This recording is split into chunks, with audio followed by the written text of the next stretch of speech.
Hace 2000 años, el mundo se encontraba en una marea baja espiritual.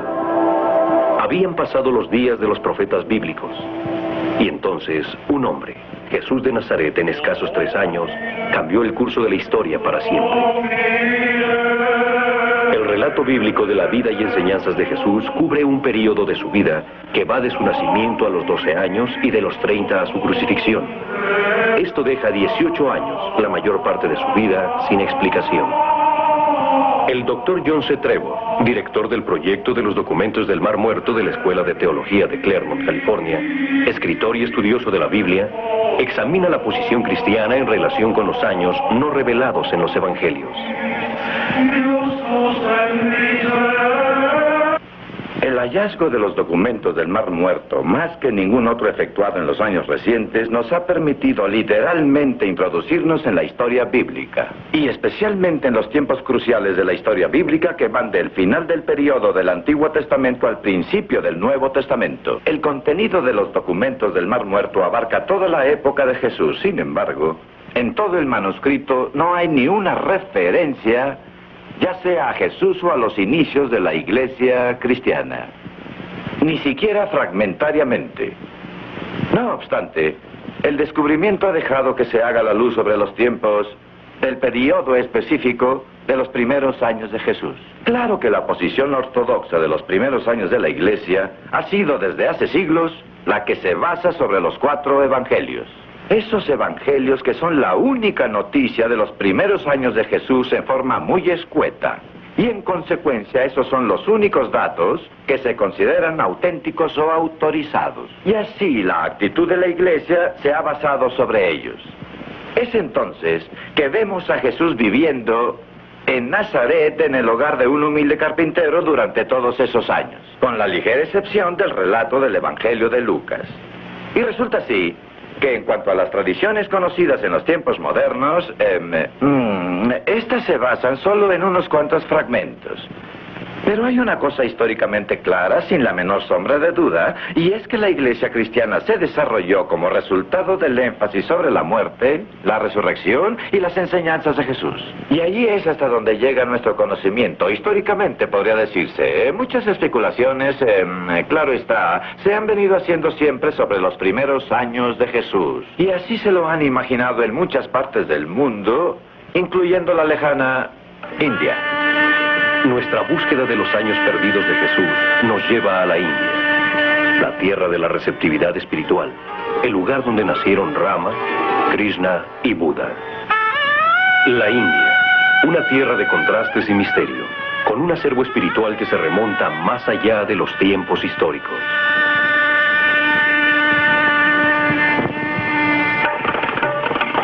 Un país donde 600 millones de seres luchan por ingresar al siglo XX.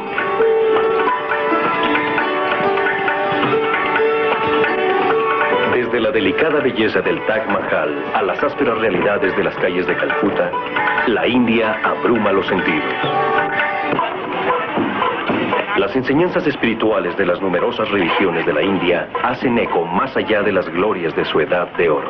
Una civilización sumamente avanzada que floreció hace más de 5000 años, de cuando datan los Vedas y los Upanishads, las escrituras más antiguas del mundo que establecieron la ciencia del yoga, el camino a la comprensión de Dios. Aquí en esta tierra de receptividad espiritual, el lugar de origen de Rama, Krishna y Buda, se venera y se preserva la vida de los santos y los hombres sagrados en los viejos textos y documentos.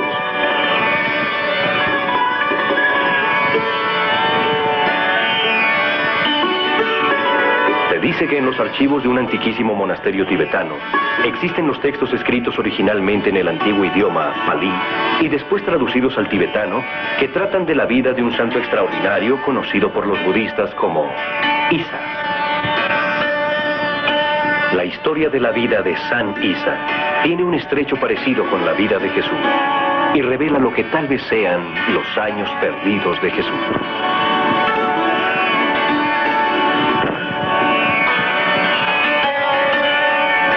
Nuestra investigación de la leyenda de San Isa nos llevó a Srinagar, en el valle hindú de Cachemira. Aquí, al norte de Shinega, en un remoto y antiguo monasterio, fue donde se encontraron los viejos textos que hablan de la vida y muerte de San Isa. Al noroeste, a lo largo de la cordillera del Himalaya, sobre la frontera con China y la India, en lo que antes fue el Tíbet, se encuentra Leh, la capital de Laván. Esta vieja ciudad se encuentra en el Valle del Indo, muy arriba en la región hindú de Cachemir. Son muy pocos los occidentales que han podido visitar esta lejana ciudad, sembrada de monasterios y castillos de antiguos reyes. Este camino corre paralelo a un muro de oración. Cada una de sus piedras tiene una plegaria dedicada a Buda. 30 kilómetros más allá de Leh se encuentra Imis, uno de los monasterios budistas más importantes del país. Hasta aquí llegó en 1887 un investigador ruso, Nicolás Notovich, atraído por los extraños relatos que habían llegado a sus oídos del hombre a quien los budistas llamaban San Isa. Notovich se dirigió al superior de los lamas en el monasterio de Imis para pedirle que le enseñara los textos, pero se le rehusaron cortésmente, agregando que tal vez pudiera verlos en su siguiente visita. Como llegar hasta allí había sido una tarea extremadamente ardua, tuvo sus dudas de que pudiera regresar, pero apenas acabando de partir, su caballo tropezó y Notovich se rompió una pierna. Pidió pasar su convalecencia en Imis y durante su segunda visita, el lama accedió. Notovich hizo que uno de sus acompañantes tradujera los textos y él fue transcribiendo la traducción. Se dice que los textos reproducen con exactitud los relatos llevados a Oriente por caravanas de mercaderes y que la leyenda fue registrada poco después de que las caravanas trajeron noticias de la crucifixión de San Isa. Los textos que prestara a Notovich el superior del monasterio eran una colección de copias diferentes escritas en idioma tibetano. Eran traducciones de los textos originales redactadas en pali antiguo. Los originales, según se informó a Notovich, se encontraban en la biblioteca de Lhasa en el Tíbet, en la residencia del Dalai Lama. En 1925, el difunto Swami Avedananda, discípulo directo de Ramakrishna Paramahamsa, fundador del Ramakrishna Vedanta Math, escribió en Calcuta un libro sobre sus viajes en el que dice que fue a Imis para localizar los manuscritos que Notovich había estudiado.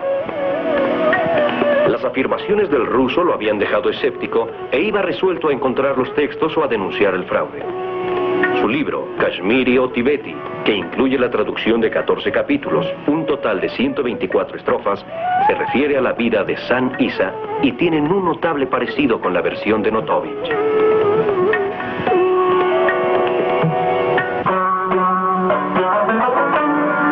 De acuerdo con la leyenda, Isa viajó por tierra y por mar y llegó a la región llamada el Sind, situada en el valle del río Indo al norte de la India.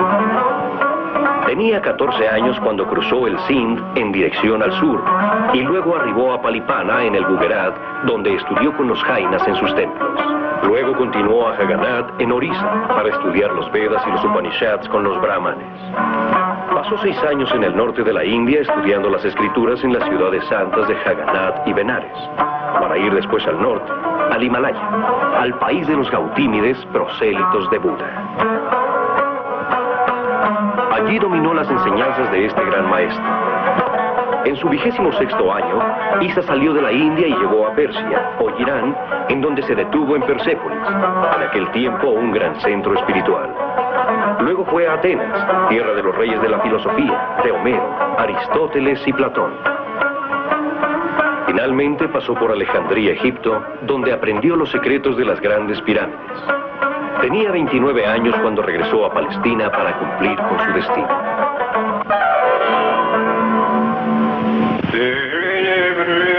La leyenda empieza con el nacimiento de San Isa. Y ahora había llegado el tiempo en que el juez supremo, en su clemencia sin límites, lo eligió para encarnarse en un ser humano. Poco después, nacía un niño maravilloso en la tierra de Israel. Dios mismo, por la boca de este niño, habló de lo poco que vale el cuerpo y habló de la grandeza del alma. Los padres del recién nacido eran gente pobre que pertenecía por nacimiento a una familia que se había distinguido por su piedad. Para recompensarlos, Dios los bendijo con un hijo al que designó como su elegido y lo envió a levantar a los que habían caído y a aliviar a los que sufrían. El niño divino al que se dio el nombre de Isa comenzó desde sus más tiernos años a hablar de un solo Dios, indivisible, y a exhortar a quienes se habían apartado del camino de la fe y la justicia para que se arrepintieran y se purificaran de los pecados que habían cometido. La gente vino de cerca y de lejos a escuchar y maravillarse con las sabias palabras que salían de los labios infantiles. Todos los israelitas se unieron para proclamar que el Espíritu del Eterno residía en este niño.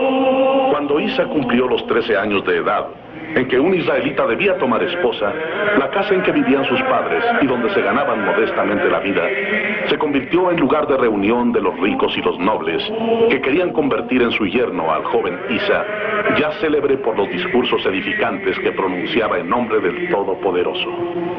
Pero entonces Isa desapareció secretamente de la casa de sus padres.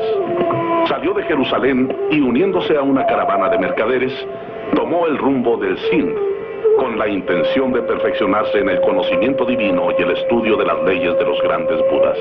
En el curso de su 14º año, el joven Isa, bendito de Dios, cruzó el Sind y se estableció entre los arios en el país protegido de Dios. La fama de este maravilloso joven se extendió por todo el Sind del norte.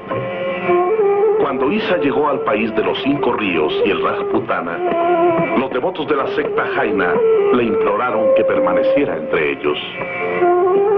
En Orissa, en medio de la jungla, se encuentran las cuevas donde vivieron los ascetas de Jaina hace más de 2000 años en los tiempos de Cristo. La elevada torre del templo de Jagannath domina el paisaje de Puri a muchos kilómetros a la redonda. Más de 25 generaciones de peregrinos han venido a Puri para adorar a Jagannath, el Señor del Universo.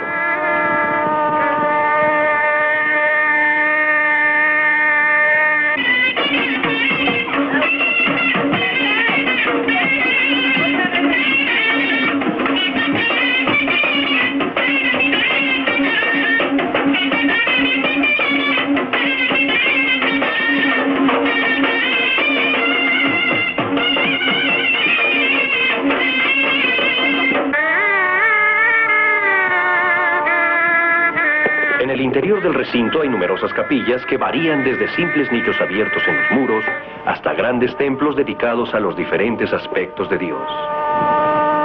La leyenda de San Isa continúa. Isa dejó a los adoradores de Jaina para ir a Jagannath, en el país de Orissa, en donde se encuentran los despojos mortales de Vyasa Krishna. Aquí en Jagannath, los brahmanes lo recibieron con gozo. Le enseñaron a leer y a comprender a los Vedas, a curar por medio de plegarias, a enseñar y explicar las sagradas escrituras al pueblo y a exorcizar al espíritu del malo del cuerpo del hombre para volverlo a la forma humana. El Ganges, el río de Dios, brota en una cueva en las alturas del Himalaya a 3000 metros sobre el nivel del mar y se precipita hasta la bahía de Bengala, que se encuentra a 2500 kilómetros de distancia. En su camino encuentra a la ciudad de Benares, la ciudad de los 1000 templos. Al salir el sol en Benares, un devoto hace sus diarias plegarias y sus abluciones en las riberas del Ganges. Un ritual que ha venido teniendo lugar desde hace miles de años en las orillas de lo que bien puede ser la ciudad más antigua del mundo. Aquí, en la tierra donde el tiempo parece haberse paralizado, vienen los peregrinos a limpiarse de pecados y a buscar la liberación en el ciclo del Renacimiento desde los principios de la historia, de aquellos días en que esta ciudad era conocida por su nombre antiguo, Varanasi. Durante siglos, morir en Benares ha sido considerado como la mayor bendición a la que puede aspirar un hindú. Se dice que la muerte dentro de los confines de esta vetusta ciudad libera el alma del ciclo incesante de la reencarnación. Y así vemos en las márgenes del río los Ghats, en donde son cremados los hindús al morir para conformarse a sus antiguas tradiciones.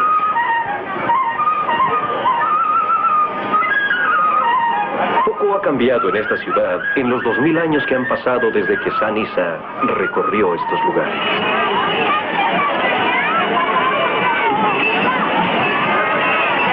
Siguiendo al Ganges hacia el noreste se encuentra la ciudad de Hardwar, en donde durante miles de años se han efectuado grandes celebraciones espirituales cada 12 años en la época de la luna llena, entre abril y mayo. El Maha Kumbh Mela, considerado como una de las más grandes asambleas religiosas de la Tierra, atrae a los grandes líderes espirituales de muchos países.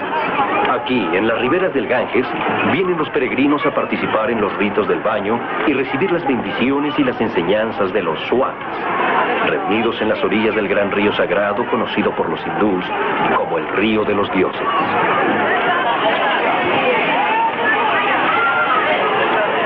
En 1974 tuvo lugar un evento espectacular, el último Kumbh Mela de Hardwar.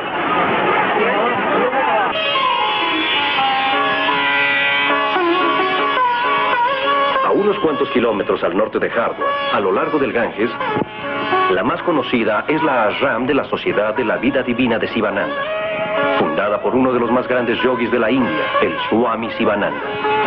En el curso de los años, esta ashram ha producido muchos discípulos brillantes, incluyendo a los swamis Satchidananda, Chidananda y Venkatesananda. Venkatesananda fue secretario particular del Swami Sivananda durante muchos años. Ahora nos recuerda con emoción lo que el Swami Sivananda decía sobre los años perdidos de Jesús. Hablaba frecuentemente de Jesucristo en las celebraciones de Navidad del ashram. Él sabía que Jesucristo visitó la India durante lo que se conoce como los años perdidos de Jesús. El Swamiji se refirió con frecuencia a las altas enseñanzas morales de Jesucristo para el budismo. Las enseñanzas del gran Buda en afirmaciones como mi padre y yo somos uno, esta maravillosa y magnífica sintetización del Señor Jesús que Swamiji relacionaba con el idealismo Veda. Y los milagros de curación y otros que Jesucristo efectuó, el Swamiji los aclara como los grandes triunfos de un yogi. Y aquellos que escucharon las palabras de Sivananda relativas a nuestro Señor Jesús, supieron que todas ellas vinieron de sus propias experiencias personales, su conocimiento personal, no solo el análisis de la Biblia. Tal vez fuera conveniente explicar que Benares era, en aquellos tiempos, la ciudad santa de la mística hindú. Los más grandes intelectuales hindús vivían en Benares, y el Rajagriha era el centro de los estudios budistas. Cerca de Benares se encuentra el famoso Sarnath, donde Buda predicó su primer sermón. Y tanto el hinduismo como el budismo se encontraban en sus días de gloria durante ese tiempo, durante el tiempo de Jesucristo. Su Santidad, el Swami Chidananda Maharaj, sucedió a Sivananda como presidente de la Sociedad de la Vida Divina en 1963, a la Mahasamadhi, o sea, a la muerte del maestro. Chidananda, que es un profundo conocedor de la Biblia, hijo de un rico terrateniente del sur de la India, se graduó en el Colegio de Loyola de la India, una institución profundamente cristiana, donde encontró para toda su vida el más profundo amor y la devoción a Jesucristo. El Swami Chidananda recuerda que su maestro se refería con mucha frecuencia a nuestro Señor Jesucristo.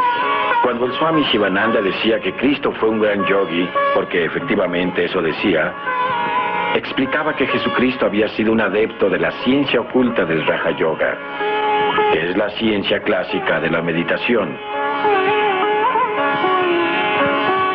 Gracias a su maestría en esta ciencia, los milagros que realizó durante su vida pública fueron la consecuencia de los poderes de que dispone un gran yogi. Estos poderes son llamados psiquis y permiten el control sobre la naturaleza, tanto externa como interna. Se tiene el control sobre los elementos y de hecho sobre la vida y la muerte. Y así es como nosotros en la India podemos comprender los milagrosos poderes extraordinarios que demostró Jesús durante su vida y durante su ministerio. Los milagrosos poderes de Cristo son los que naturalmente ejerce quien ha llegado al más alto nivel de la perfección yogi.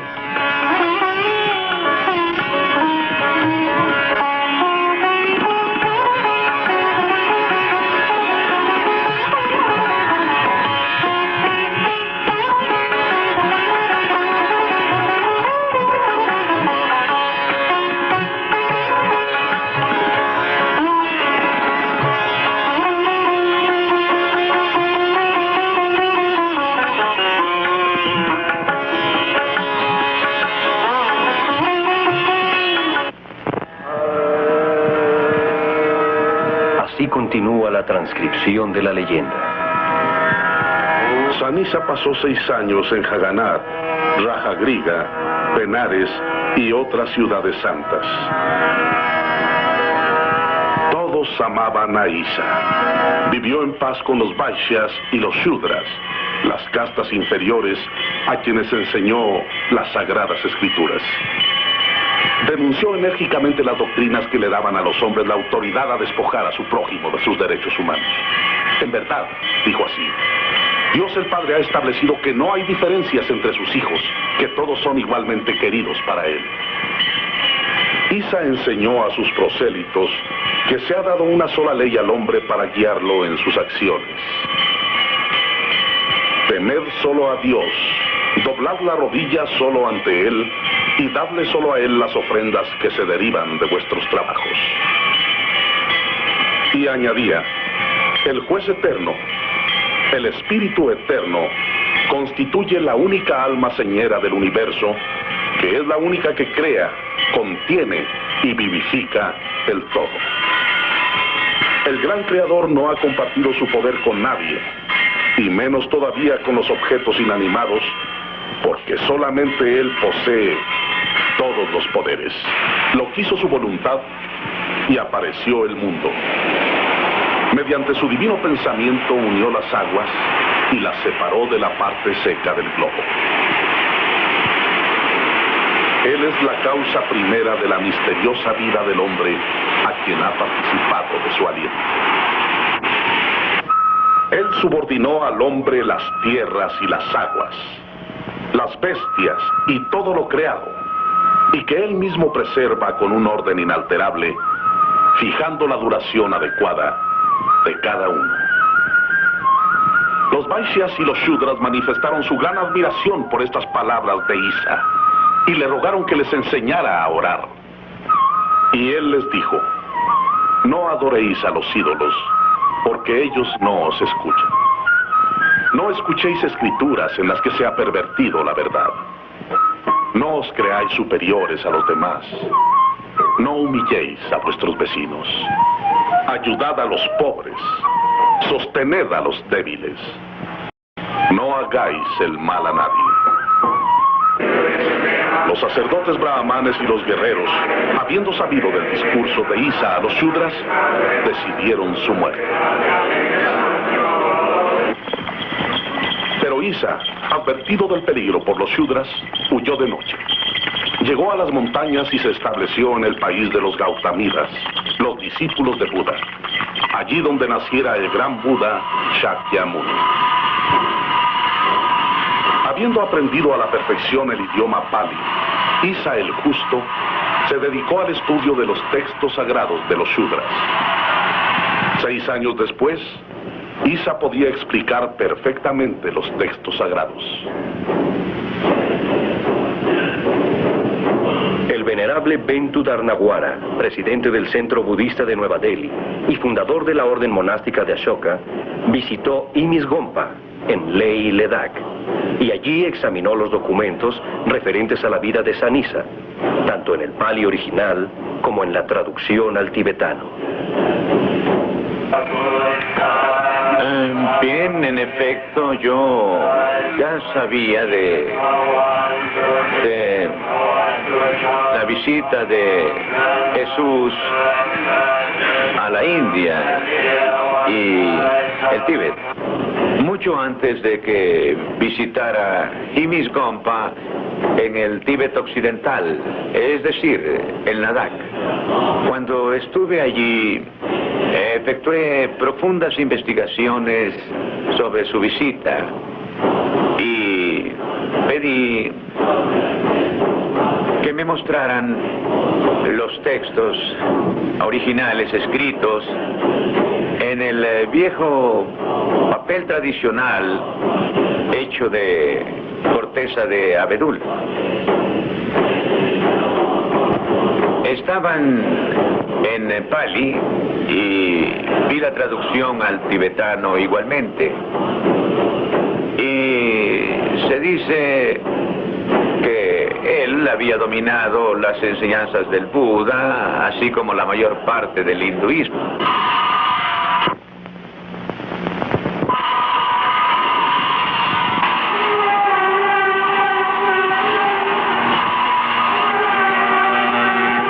El budismo estaba en su infancia cuando San Isa visitó la India y apenas empezaba a encontrar adeptos en el Oriente. Si bien los antecedentes de la visita de San Isa fueron encontrados en el Tíbet, no llegó a estudiar el budismo tibetano porque todavía habrían de pasar 400 años para que el budismo llegara al Tíbet. Sin embargo, es allí donde las enseñanzas de Buda se han preservado mejor. En las alturas de estas remotas montañas, lejos del paso enloquecedor de la vida metropolitana, se han conservado las viejas costumbres. No ha habido cambios en el ritual y los antiguos textos se mantienen intactos.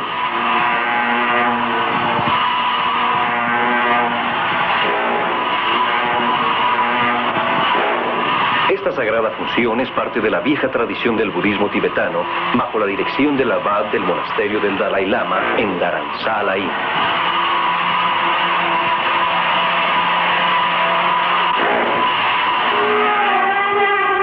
Los monjes de este monasterio tibetano usan el gorro amarillo que simboliza el celibato y la renunciación.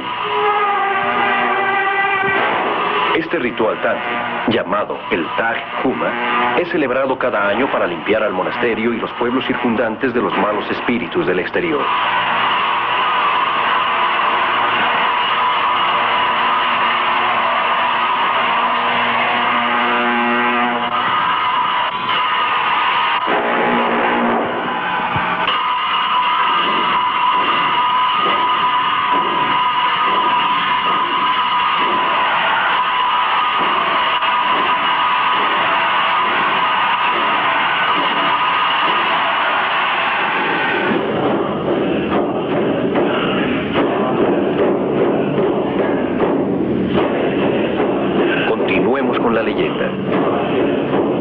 San Isa vivió 16 años entre los budistas de la India, en donde encontró los principios del monoteísmo todavía en su pureza. A la edad de 26 salió de la India y en su viaje de regreso pasó por Afganistán, Persia, Grecia y Egipto. Tenía aproximadamente 30 años cuando regresó a Palestina, en donde fue de ciudad en ciudad predicando a los pobres y proclamando el reino de Dios. El gobernador romano Pilatos, temiendo que San Isa fuera a incitar al pueblo contra las autoridades y que se hiciera rey de Israel, lo hizo aprender, lo encarceló, torturó y lo sometió al juicio. Los jueces, después de deliberar, dijeron a Pilatos: no aceptaremos sobre nuestra conciencia el gran pecado de haber condenado a un hombre inocente y de exculpar ladrones por ser contrario a nuestras leyes. Pero los soldados capturaron a San Isa por orden del gobernador y a 2 ladrones y los llevaron al lugar de las ejecuciones, donde los clavaron en 3 cruces que habían erigido. La tierra tembló Y los cielos lloraron por el gran crimen cometido en el país de Israel, porque acababan de martirizar y dar muerte al grande y justo Isa, en donde residía el alma del universo. Aquel que había encarnado en un simple mortal para el bien de los hombres. Así terminó la vida terrestre del reflejo del Espíritu Eterno, en la forma de un hombre que soportó los más grandes sufrimientos por amor a la humanidad. ¿Qué se sabe de los discípulos de Jesús? ¿Se aventuraría alguno de ellos en la India después de la muerte de su maestro? No necesitamos ir más allá de Santo Tomás, que fue de los 12 elegidos de quien se sabe que dudó y pidió pruebas tangibles para poder creer en la resurrección de Cristo. De acuerdo con la Enciclopedia Católica, se dice que Santo Tomás fue a evangelizar las tierras que se hallan entre el Mar Caspio y el Golfo Pérsico, y que luego se adentró todavía más hacia Oriente y que llegó a la India. De acuerdo con las actas apócrifas de Santo Tomás, llegó a la India como carpintero, predicó el Evangelio, realizó muchos milagros y murió en el martirio. Actualmente existe una comunidad cristiana activa cerca de la costa de Malabar, en la región sur de la península hindú, cerca de la ciudad de Madras. Esta iglesia lleva el nombre de su fundador apostólico, Santo Tomás, quien vivió y predicó el Evangelio hace 2000 años en esta región. El padre A.J. Adai Kalam, vicario general de la arquidiócesis de Madras Milapore, en el sur de la India, nos habla de Santo Tomás y su iglesia. Esta catedral fue construida de hecho en 1886. Antiguamente hubo una iglesia pequeña y en tiempos remotos existió solamente una tumba. Esta iglesia de hecho se encuentra sobre su tumba. Y desde sus primeros tiempos la tumba ha sido objeto de veneración por la gente de esta tierra. Su verdad histórica fue establecida desde los primeros días, desde el siglo I, y no hay duda de que aquí tenemos la tumba del apóstol. Fue abierta en el año de 222, y en consecuencia, desde esa antigüedad la historia ha certificado este lugar. De acuerdo con la tradición, llegó a la India en el año de 52 después de Cristo. Y desarrolló su actividad en Mylapore, porque este lugar es un baluarte de la cultura y la tradición hindú. Así que quiso venir aquí para vivir y predicar. Y solía subir a la montaña que lleva hoy su nombre, la montaña de Santo Tomás, donde pasaba las noches elevando sus plegarias como lo hiciera su maestro. Dice que fue en una de esas noches cuando fue asesinado allí. Jesucristo, cuando reveló al mundo que era el Hijo de Dios, no pensaba que el Señor se encontrara muy lejos de él, sino muy unido a él como un hijo con su padre. Y esta es la más grande revelación que el hombre ha tenido. En la vida de Jesús, entre los 12 y los 30 años, tal vez haya venido aquí. Pero no hay pruebas históricas que aseguren que Cristo haya venido a la India y vivido en el Himalaya. Existen razones para creer que sí, pero carecemos de pruebas históricas.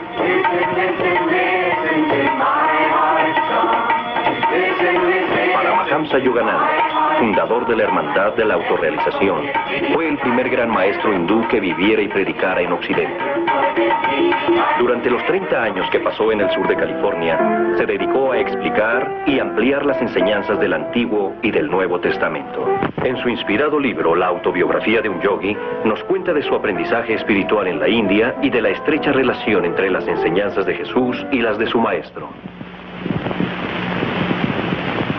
El discípulo directo de Yogananda, el Swami Kriyananda, nacido en los Estados Unidos y fundador del Pueblo en Cooperativa y Retiro de Meditación de Ananda, situado en California Norte, recuerda a Yogananda y lo que dijo sobre los años perdidos de Jesús. Habló con frecuencia de los años perdidos de Jesús y de los que fue a pasar a la India en su mayor parte. Relató una vez que los 3 reyes magos habían llegado a Belén de la India y que Jesús los fue a ver a la India para regresarles la visita. En su libro La búsqueda eterna del hombre, que es la recopilación de sus sermones publicado por la Hermandad de la Autorrealización, nos dice que Dios dio a Jesucristo origen oriental para el fin de unir a Oriente con Occidente. Cristo vino a despertar la divina conciencia de la hermandad en Oriente y Occidente. Es cierto que Cristo vivió en la India durante la mayoría de los 18 años que se desconocen de su vida, estudiando con los grandes maestros de la India. Eso no lo reduce en su divinidad y excelsitud, y demuestra la unidad y fraternidad de todos los grandes santos y avatares. Yogananda nos habló así, no basándose en el intelecto, sino en la intuición.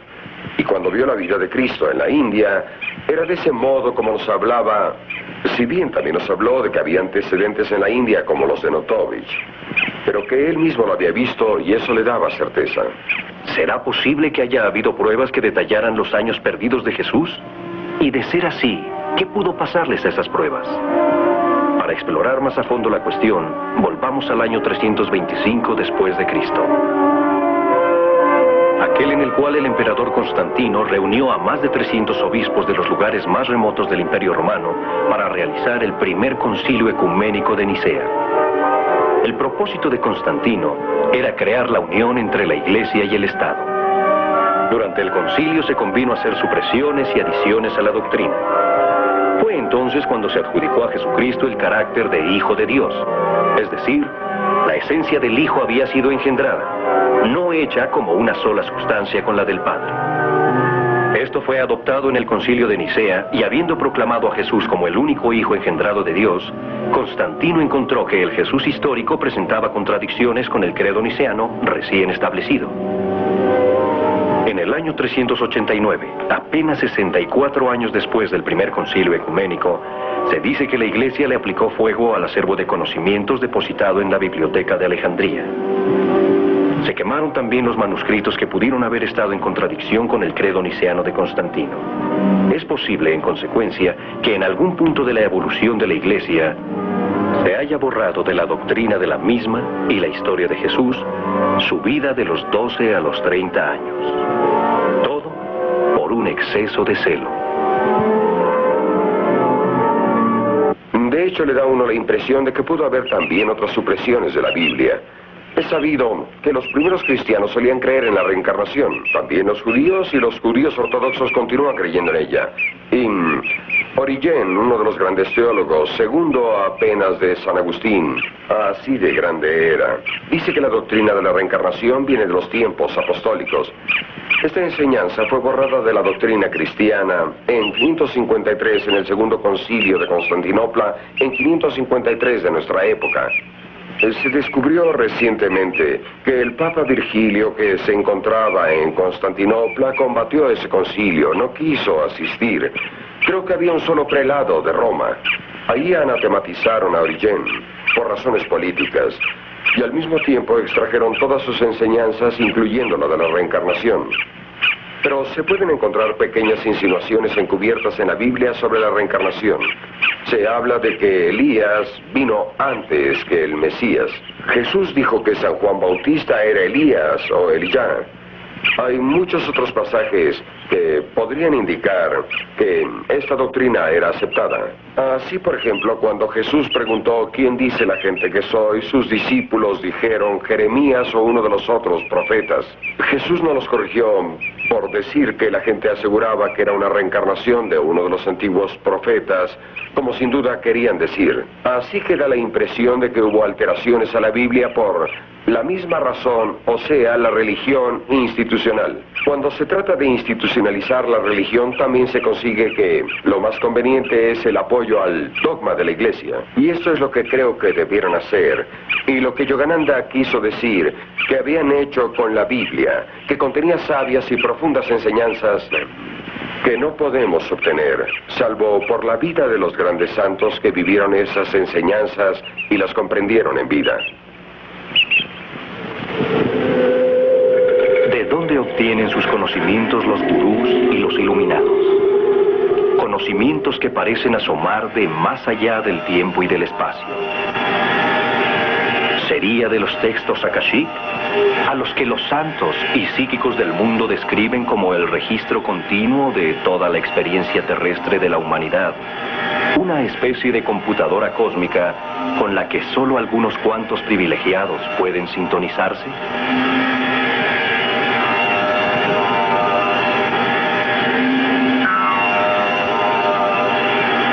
norteamericano Edgar Cayce, profeta de fama mundial y psíquico del siglo XX, demostró su facultad para leer los textos akáshicos en más de 14.500 lecturas clarividentes.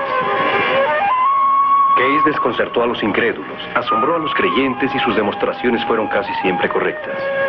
Una y otra vez, en un estado de somnolencia autoinducida, hizo referencias a Jesús de Nazaret que fueron adquiriendo lucidez hasta que apareció la imagen clara de los años perdidos. En la historia de Jesús de Edgar Cayce se documenta la siguiente información sobre la educación de Jesús. Estando en trance, Cayce dijo: "Los períodos de estudio en Jerusalén fueron solamente aquellos en que asistió al templo o cuando, según San Lucas, se encontraba entre los rabinos o maestros.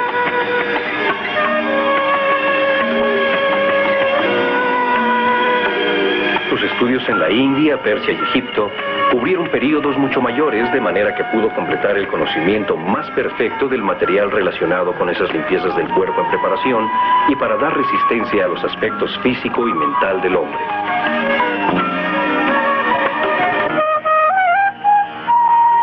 Actualmente se pueden observar esas prácticas en la India. La limpieza no es solo un acto físico, sino la purificación de los pensamientos, las palabras y los actos del individuo. La finalidad es la unidad, la fusión del ente purificado con Dios. Es la salvación, la unión, el yoga. La limpieza del pensamiento se logra enfocando la atención en un aspecto específico de Dios. Cuando mediante la práctica de esta concentración el individuo trasciende el sentido del ser y se fusiona con el objeto de la atención, se convierte en meditación. La práctica continuada de la meditación y la plegaria libera la mente de las influencias y los deseos del exterior y permite percibir la naturaleza interior divina. La limpieza de la mente permite que el cuerpo funcione liberado de las tensiones y la enfermedad. El cuerpo puede entonces manifestar su energía en la forma de vigor, resistencia y facultades que llamamos milagrosas. La energía creativa del individuo puede ser representada como residente en el individuo, enrollada como una serpiente en la base de la espina, de donde se puede levantar para trasladarse a lo largo de un camino para activar los 7 centros de energía llamados chakras. Estos centros son la supervivencia, la reproducción, el poder, el amor universal, la creatividad, la conciencia y la autorrealización. Hay una ley en la base de esta filosofía. La reconocemos como la ley física de Newton, que dice: a cada acción corresponde una reacción igual y en sentido opuesto. En el Oriente, a esto se le llama la ley del karma, y es el fundamento de las religiones y a la vez del pensamiento científico. ¿Será posible que la ciencia occidental, la regla del oro del cristianismo y la primera ley de la filosofía oriental representen el mismo mensaje? No hagas a otro lo que no quieras que te hagan a ti, porque por cada acción hay una reacción igual y en sentido opuesto. Anna Reed, en su libro Edgar Cayce sobre Jesús y su iglesia, cita las siguientes lecturas clarividentes del moderno profeta. Jesús y Juan estuvieron en Heliópolis, Egipto, durante el período necesario para llegar a sacerdotes o para presentar los exámenes y ser aprobados. De acuerdo con Cayce, la gran pirámide de Gizeh fue construida para ser el salón de los iniciados, aquellos a quienes se ha englobado en la Hermandad Blanca.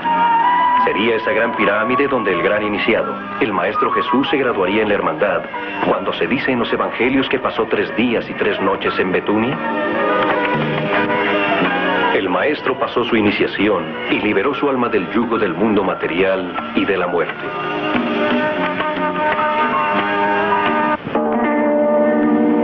En otra ocasión se preguntó a Cayce cuál era el significado e importancia de las palabras Jesús y Cristo. Y replicó: Jesús es el hombre, la actividad, la mente, las relaciones para con los demás. Era amoroso, era amable, era gentil. Empezó a esfumarse, se debilitó y sin embargo adquirió la fuerza que había prometido al convertirse en el Cristo, llenando y superando al mundo. Vosotros seréis fuertes en cuerpo, mente, alma y propósito mediante esos poderes de Cristo. El poder entonces se encuentra en Cristo.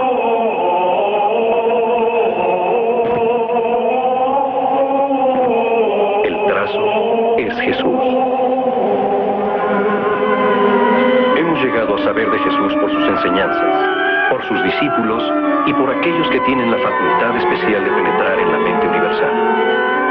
Pero ¿será posible que Jesús mismo haya dejado un mensaje tangible que apenas ahora estemos empezando a comprender? La leyenda tibetana termina con la crucifixión, pero el Evangelio de San Lucas continúa el relato. En aquel entonces un hombre llamado José, del pueblo judío de Arimatea, fue con Pilatos y le pidió el cuerpo de Jesús. Lo bajó de la cruz y lo envolvió en un sudario de lino y lo tendió en una tumba hecha en la roca en donde nadie había yacido jamás. Era el día de la preparación y estaba empezando el sabbat. Las mujeres que habían venido con él de Galilea lo siguieron, vieron la tumba y cómo tendía el cuerpo, y luego regresaron y prepararon especias y ungüentos. En el sabbat descansaron de conformidad a la ley. Pero el primer día de la semana, al despuntar el alba, fueron a la tumba tomando las especias que habían preparado, y se encontraron con que había sido apartada la roca que cerraba la tumba, y cuando entraron, no encontraron el cuerpo. En la emoción y la maravilla que siguieron al salir corriendo a buscar al Salvador resurrecto, algo quedó atrás: el sudario que había cubierto el cuerpo mientras se encontró en la tumba. Hoy, casi 2000 años después, hay la creencia tanto en papas como científicos de que el sudario que cubrió el cuerpo de Jesús no solo ha sobrevivido, sino también ha preservado para nosotros una imagen exacta de la representación física de Jesús. ¿Será este el rostro de Jesús? Robert Wilcox, que publicó recientemente un libro sobre el sudario de Turín, entrevistó al científico nuclear Ralph Greber, que ha intervenido en la investigación de las computadoras para la era espacial y los modernos proyectiles teleguiados.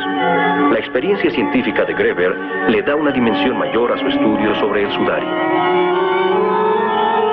Sí, se diría imposible. Pero el sudario de Turín, de hecho, proporciona al mundo de nuestra generación una auténtica fotografía de Jesucristo. Les explicaré. Aquí tenemos una fotografía del sudario. Es un lienzo largo de aproximadamente 4,5 metros de largo por 1,06 de ancho. Allí podemos ver cómo fue tendido un cuerpo humano en este lienzo. Y se advierte claramente la cabeza, los hombros, la espalda, las piernas y los pies. Y donde el lienzo pasó por encima de la cabeza, vemos la imagen del rostro, el pecho, los brazos cruzados, la herida de clavo en la mano, la herida de lanza en el costado, las piernas y los pies. La imagen del rostro está muy detallada y probablemente se formó porque las radiaciones de energía vital del cuerpo de Jesús provocaron el cambio de la estructura molecular del lienzo de lino que se oscureció. Y podemos ver que en la punta de la nariz, donde la tela estaba más próxima a la epidermis, la imagen es más oscura. Este tipo de imagen es conocido como un negativo fotográfico. Y así tenemos una fotografía auténtica de Jesús que tiene cerca de 2000 años más que la invención de la cámara. Debe tenerse presente que esta imagen, este negativo fotográfico de Jesús, estuvo a la mano de pintores y escultores hasta la invención de la cámara. Luego, en 1898, se usó esta cámara primitiva para hacer la primera fotografía del sudario. Y cuando el fotógrafo estaba revelando su placa negativa, esto fue lo que apareció ante sus ojos. Vemos ahora que la tela blanca se convirtió en negativa, es negra, pero la imagen del rostro es positiva y se ven las luces y las sombras en su disposición natural. Así, los hombres de nuestro siglo pudieron ver algo realmente nuevo, una fotografía auténtica del rostro de Jesús. La primera referencia histórica al sudario se encuentra en los evangelios. Durante siglos se supo muy poco de su paradero. Era la época de la persecución de los cristianos.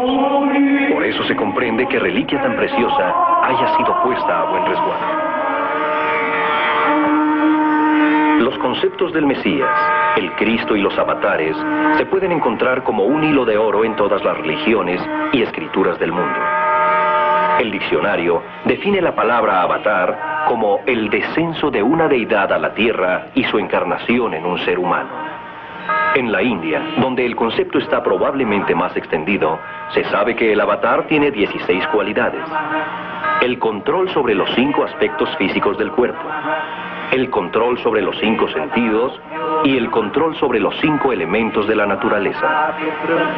Varios de estos 15 aspectos son y han sido adquiridos por los yogis y los santos mediante la austeridad y la disciplina.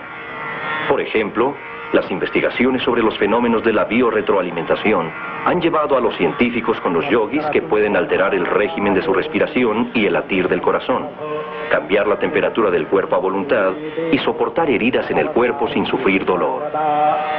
El 16º aspecto y final del avatar completo es la cualidad divina de la omnisciencia, una cualidad innata, inherente a la deidad humana.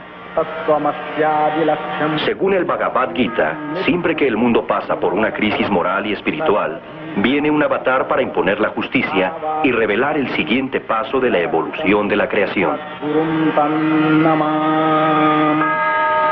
Lord Krishna fue el último de esos avatares que ha habido en la India. Actualmente vive en la India subcentral un hombre que realiza milagros, un santo de quien se dice que posee los poderes de un avatar. Un hombre que, para muchos, es la reencarnación de Lord Krishna. Se llama Satya Sai Baba. Se dice que Sai Baba ha podido duplicar la mayoría de los milagros atribuidos a Jesucristo. Sus prosélitos creen que está más allá del tiempo y del espacio. Liberado de las leyes de la física, se dice que Baba puede leer la mente, ver en el pasado y en el futuro,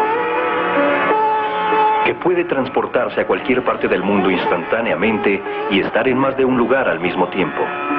No hay prácticamente enfermedad que no se diga que no haya curado, y existen pruebas de que volvió a la vida a uno de sus devotos después de muerto. La fama de Sai Baba se ha extendido a toda la India. El periódico en inglés de Bombay, el Blitz, que tiene una circulación de más de 1 millón de ejemplares, publicó lo siguiente: el ashram del Swamiji, Prasanthi Nilayam, está asumiendo a gran velocidad la categoría del Vaticano hindú. El formal diario Times de Londres proclama a Sai Baba como el santón más impresionante que ha habido en siglos. El periodista P.J. Karangis del Blitz informó lo siguiente: al verlo caminar entre sus devotos materializando la vibhuti, la ceniza sagrada para los necesitados, parecía estar y no estar allí a la vez en el mismo momento. Algunas veces parecía estar hablando o cantando para sí mismo, y otras ejecutaba un mudras rítmico, ondeando las manos con las palmas hacia arriba. El impacto entre sus devotos y el Bhagavan era inmediato, eléctrico, poderoso. Era como el punto y contrapunto de un instrumento musical o melodías que inspiraran notas cada vez más y más nuevas hasta que se fundían con la divinidad. Siendo un avatar de la magnitud de Baba, que puede trascender el tiempo, no es raro oírlo hablar de primera intención de Krishna, Rama y otros grandes santos, incluyendo a Jesucristo. El doctor Jack Hislop, presidente de la Sociedad Satya Sai Baba de América, nos traduce lo dicho por Sai Baba en una ocasión sobre Jesucristo. Yo estaba con el Swami cuando le hicieron la pregunta sobre los primeros años de Jesús. Ya existían rumores de que Jesús pasó algún tiempo en la India durante su juventud. Y el Swami contestó que sí, que Jesús vivió un tiempo en la India, que llegó a aquel país cuando tenía 16 años. Viajó por la península y partes del Tíbet, y también lo que es ahora Persia. Que a veces usaba prendas de vestir modestas, un dhoti, y que mucha gente lo tomaba simplemente por un yogi viajante. Debido a la vida austera que llevó de muy joven, adquirió el hábito de comer una sola vez al día. Durante toda su vida esa fue su costumbre, y luego el Swami agregó que cuando tuvo 25 años, Jesús comprendió que él era el Cristo.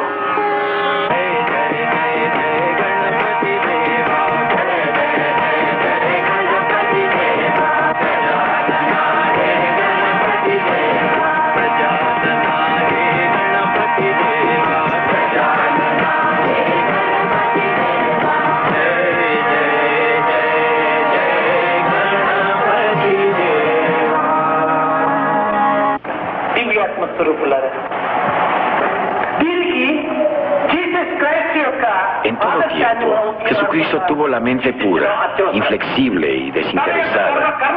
Todos sus esfuerzos estuvieron dedicados al bien del mundo.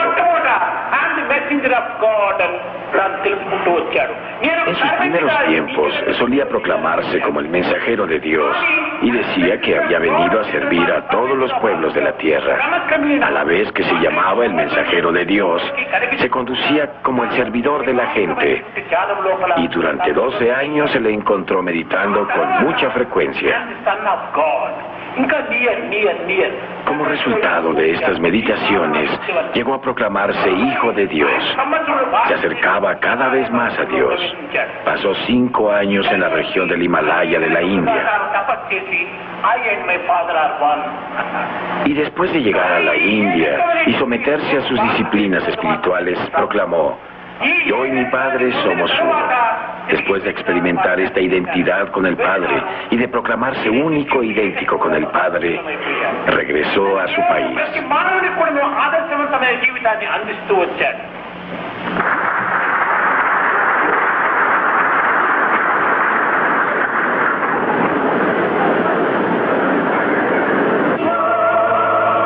El concepto de la paternidad de Dios no se originó con Cristo como a veces se supone, porque los arios y los griegos se dirigían a la divinidad como si fuera su Padre. Cristo predicó: benditos sean los puros de corazón, porque ellos verán a Dios. En Vedanta dice: el sabio que se comprende a través de la meditación, con la mente pura y la sinceridad en el corazón, jamás encontrará la muerte.